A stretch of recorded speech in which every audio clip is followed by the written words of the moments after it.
Hello. Right now we are joined by Fnatic, who are coming off with their match against PaperX. Media will have the opportunity to ask questions using the Zoom hand raise feature. If you would like to ask a question, please raise your hand. Would anyone like to go first? We'll start with Diego from VLR. Yeah, hey guys, so sorry for the loss, obviously, but I'm looking to talk about the Veto first of all. PaperX have only lost both Bind and Ascent once this year, so I'm looking to know kind of how you felt the Veto went overall. We came over the plan of picking Ascent, knowing that they would probably ban Icebox because we weren't that impressed by what they brought on Ascent. And I know I'm going to sound very sour, but I think that we played very poorly on Ascent today. And I think that if we ran it back with the way that we can play, I think we win Ascent. I was very impressed by their bind, though, not to be completely sour in the answer. So, you know. Yeah, they were the most fun team to VOD review. It's been a while. Most teams I watch, when I'm looking at their stuff, I'm just like, seen this. But for them, it was quite fun to watch it back and prepare it. But it's always so different when you're in the game. You see the stuff and you're like, oh, it's this. And then just suddenly, like, because you know it's happening, you counter it, and then they counter the counter, and you're like, oh my God, the whole round goes into a big snowball fest, and it's like, luck.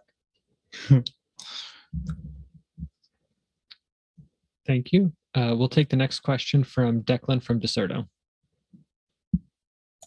Hi, this question is for Minnie. So this was your first series loss after adding Alfire and Enzo, and I was just wondering, I think it's a streak of 9 games. So I was just wondering how it feels to kind of have that streak ended and what that kind of means to you guys. Feels great. Yeah, it feels wonderful. I don't know. Like, I don't really think like that. I don't really think about a streak. Like, I know, I mean, I guess, like, I'm more used to having a loss now and again, and I know Enzo and Alfia probably aren't used to it in this team, but it is what it is, you know? Like, I don't really know how to answer the question. Streaks are made to be broken. It's dangerous having streaks because you get sloppy. Like, we're not like, I know there's been some comments about us like being on like a gelling vibe, you know, honeymoon or whatever, but I think the reality is, like, in practice we see mistakes that happen, and then we need to fix them so they don't happen in officials. Like, that's simple. Like, we don't think that we're like gods of the game, you know what I mean? Like, we can make mistakes, we can lose games, you know? So we have that attitude, and we'll fix stuff, and we'll go again tomorrow. Thank you. Oh my God. Thank you. We'll take the next question from Arnab. Hi guys, my question is for Booster. If we talk about PaperX's comp, it's not the usual comp which we play against normally, whether it be a scrims or something like this. Was that an point that might be your an initial something to counterface? Like, it's not a usual comp to play against, right? Yeah, so on Bind, yeah, I think it's safe to say we've never really faced a comp like that, and also a comp with the players of that caliber, I'd say. I mean, we sometimes get graced with an Angel Yoru, but not quite the Forsaken Yoru. So I think it's just it was a really fun game, to be fair. Definitely one to learn from, and I think Bind. No, I'm not too upset about losing the Bind, because I think that when it was like that, you never know what's going to happen when it's kind of that explosive. It's like, who's going to show up and whatnot. But Ascent, I won't lie, I was a bit kind of like, can't be doing that, boys. We're losing in that fashion, kind of like that. It was stress levels were too high, and PaperX really had some really nice set executes both on defense and attack that worked very well against us, and we need to kind of really VOD review that back and make sure that in the future because teams will run stuff similar to that sort of stuff can't happen. We'll take the next question from Diego. Yeah, so your run is still far from over here in Copenhagen, and you're gonna face Leviatan next in the lower bracket. Last time you guys were in the Masters lower bracket, you went on to finish second in the event, which was back in Reykjavik last year. So are you expecting the same performance here this time? Anyone else? I'll do it if not. Yeah, of course. You know, we love a lower bracket run. I did like an upper bracket run more, but you know, at least there is a lower bracket. At least we're not out today, so there's always a positive side to kind of losing, and we'll learn from it. And yeah, I mean that's what winning is. It's a bit unforgiving at times. You know, like you're not expected to win every game. You got to just try your hardest and hope that everything clicks on the day and the stuff that you have prepared works out and hard work pays off. But yeah, I mean, I'm looking forward to the low bracket grind. I'm not looking forward to the grind tonight when I have to bloody have a look at Leviathan now for tomorrow's game. I just know that we got to make sure we fist bump Melzer because otherwise that guy is going to be coming for us. I'm going to be fist bumping him with both fists. Yeah. Thanks. We'll take the next one from Ian from Valoranting. This is for Alf here. So you've had your first loss at Copenhagen. I was curious, how are you going to reset yourself mentally and emotionally to make sure tomorrow you can do your best? My mental reset, play Valorant all the time. And we lose today, but we have a lot of mistakes. Sometimes lose is good because if you lose, you can see our mistakes. And I'm sure we're gonna watch review today and watching matches and then fix these mistakes. Then we are ready for tomorrow. I guess we're gonna win tomorrow. I'm sure because if we don't do mistakes, we're gonna win today easy. But unlucky. Thank you. We'll take the next one. We'll go back to Declan for the next one. Hi again. This one's for Boaster. So you said in the VOD reviews, you see a lot of new stuff from PaperX, and their coaches said that they'd love to see more people pick up their style. I was just wondering if you think their style is really replicable. No, not really. I think the way that their players are, I guess the way their players play are so different to kind of what we are doing in EMEA. They, I guess what happens is they have their kind of set execute, but the great thing about PaperX is that when that gets cancelled or when something wrong happens, they instantly and kind of instinctively react hunting for those kills. And I think they're really good at kind of playing that very loose style once the kind of problems arise with their aggressive style, with their aggressive set plays. So they have like set plays on attack side on both maps. And then they're able to kind of still utilize their agents to their full potential and make plays happen individually or for someone else. More so individually, I think they know how to kill. And I think that's what makes teams really scary is, like I always say, an IGL needs to frag, in my opinion. And they definitely know how to frag as well. I think some of the best teams have 5 players who are fragging, and I think that's what we aspire to be, and that's what they did today. I think it didn't feel like any site was a nice site to go to, or any player looked like they were switched off. That's for sure. So yeah, I don't think anyone's going to copy their style. They might try to, but I think it's an APAC thing and a little Turkish thing only. But I think APAC have got it in a bag. Sorry, Alfia. And we'll take the final question from Arnab. My question is for Boaster again. I just wanted to know if we go back to the Ascent, the mid push, which was done by Jing in the defensive half. Weren't you guys like he was satchling in and the flash was coming out to the tiles area? Weren't his satchel sounds audible, or was it something the fade reveal was distracting for you guys to understand it? You guys got punished twice, but at the last one time you did punish Jing. Can you walk me through what was going on? So I think it's a case of like, you do the strat the first time, and if we get caught off guard, or if we don't have the best reaction to it, then you'll win the round. And that's what happened. They did it, even though we were potentially aware of it as well, because I did say, they're going to probably do Vision Strikers this round. We call it Vision Strikers, and they did the Vision Strikers, but we were aware of it. But I guess the reactions and the protocols and the comms weren't adjusted well enough for it, and they won the round. And the second time they did it, obviously wasn't expecting it as much, maybe, or we were at the same time, and they won the round again because it worked for them again. I actually think we did expect it because we saw the stars come down. They were like, and Enzo said Vision Strikers. I was like, all right, well, I'm going in B main anyway. Good luck, boys.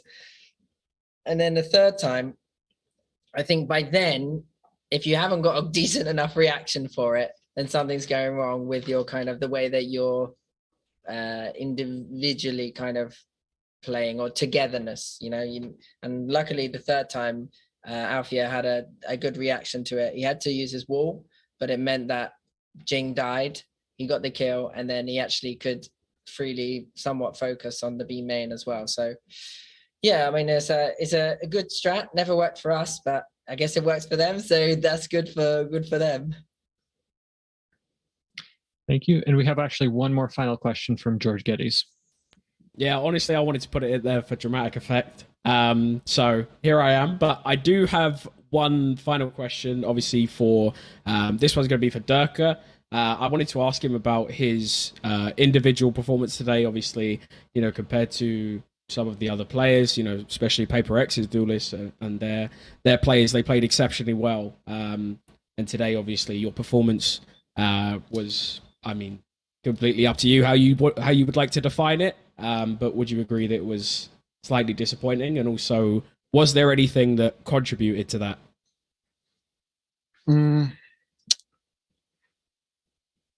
Just think had a bad day, played badly, didn't hit my shots when before coming on here, the prac, I was hitting everything. Felt confident, lost my confidence at the game because they were just pushing everything and hitting everything, getting tapped. So I was already kind of closed out, started spraying when I don't spray usually, especially against FPX, didn't do that much, missed my op shots. So yeah, I think I did bad, especially compared to Paper X players. I don't think much that I can do about it. Just prepare for the next game. Just yeah. The bright side about Durka is you might consider you're saying he's having a bad performance, but his bad performance is him not carrying us throughout the whole tournament. So I don't think his performance was even bad. I just think his performance was he didn't carry us. So I think his expectations are so high from everyone that, of course, if he doesn't look like he's dropping 30 bombs every game, you're going to say he's going to have a bad performance. But I don't think your performance was bad. And I don't think that you should be losing your confidence against them, because they are a great team. That was from upstairs. Oh, sorry, carry on. Paper X are a great team, and they capitalized off Durka swinging, and they hit their shots, and we knew that could happen, and we respected it, and that's what happened today. Tomorrow, new day, and new team. Same team, but new reset, refreshed, and yeah. So don't you worry, mate. We lose together as a team, we win together as a team, and it just so happens that sometimes Durka has lights out games, and we're chilling together as a team. So yeah. Spoken like a true IGL. Thank you very much, Boaster, Durka. I appreciate it. Thank you all so much for taking the time to speak with us today. Fnatic, thank you for participating. This will conclude the press conference. We'll be right back with Paper X.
Hello. Today we are joined by PaperX. We have 2 players on the stage and 3 more on the line. I believe remotely we have Alex, Devi, and Forsaken joining us. Alex, Devi, and Forsaken, should a question be asked, please unmute your mic and respond to it. So you're kind of a little bit in charge of your own audio. Awesome. Thank you.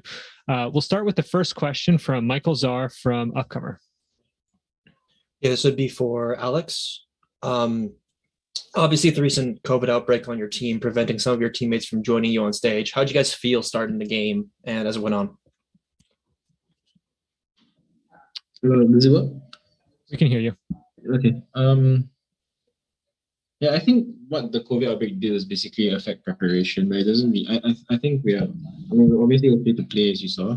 Some of us are more sick than others. Like I was I was in the midst of. I almost had to go to the bathroom to puke halfway through, and I think Davai has a really bad fever, and Jing can't speak. He lost his voice right now.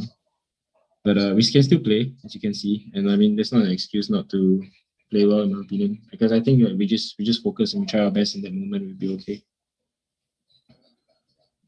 Thank you. We'll take the next question from Declan from Deserto. Yeah, this is for the 2 guys that are like physically here with us on the screen. I was just wondering why you guys were even kind of on the stage at this point. Like, did you ask to come out, or could you like not be isolated with the rest of the team? Hi, Declan. I remember you. It wasn't really something that we requested for, but it was something that we didn't mind doing. Like, we didn't mind just going on stage and playing also. And you know, it was the first time me and Bolster are gonna do a walkout at the same time, so gotta keep the fans happy, you know. Thank you. Thanks. We'll go to Diego from VLR next. Hey guys, so yeah, I've got a question for anyone that wants to answer about the veto. Fnatic ended up letting 2 of your best maps through and blinded Ascent, so I'm looking to know if you expected the veto to go the way it did. We definitely didn't expect them to pick Ascent, and we're not really sure why they did also. Probably because they did a lot of homework on it, and it was the same case with Guild. We just adjusted the small things that we did in the previous match to adjust for any potential anti-stratting that they might have done. As for Bind, it was kind of a gamble for Bind. We didn't really think that they would let it through, honestly. But we're just happy that they let it through because we are super confident in the way that we play Bind. Thanks. We'll go next to Pedro from Blix.gg. Hey guys, congrats on the win. I'd like to give my question to Devi and Forsaken. As the previous questions mentioned it, you guys had to stay in a secluded room to compete against Fnatic today. And so I'd just like to know, how did you 2 specifically adjust, to make sure that you're on par with the rest of the team in this particular series?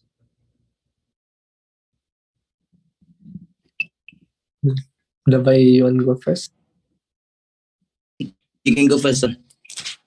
I mean, for me, even though like I'm sick or something, I think I can adjust really quick by playing here, of course. And I mean, like even though like I have COVID, like we still like professional team, so we still need to continue the match. And yeah.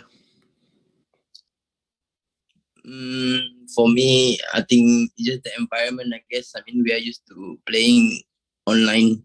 So I guess when we are isolated again like this, then it's pretty much the feeling is just like how we used to play on qualifier, which I don't really like it because we came to learn for a reason. So yeah, of course, it's not the best feeling to be playing alone like this.